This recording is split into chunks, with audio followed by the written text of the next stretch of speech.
नाशिकच्या सातपूर औद्योगिक वसाहतीमध्ये सोमवारी दुपारी दुचाकीवरून कामावर जात असलेल्या दोन तरुण मित्रांचा झाड कोसळून दुर्दैवी मृत्यू झाला आहे. गौरव रिपोर्टे व सम्यक भोसले अशी या दोघा मृतांची नावे आहेत. ते महिंद्रा अँड महिंद्रा कंपनीत प्रशिक्षणार्थी म्हणून कार्यरत होते. दोघेही मालधक्का परिसरातील असून त्यांच्या वडिलांचे मोलमजुरीवर उदरनिर्वाह सुरू होता.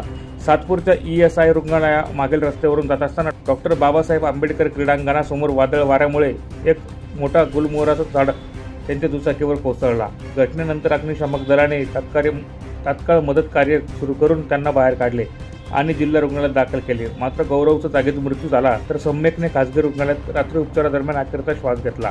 या दुर्दैवी घटनेने परिसरात शोककळा पसरली असून धोकादायक झाडे तातडीने हटवावीत अशी मागणी नागरिकांनी केली आहे. सातपूर पोलीस ठाण्यात अकस्मात मृत्यूची नोंद करण्यात आली आहे.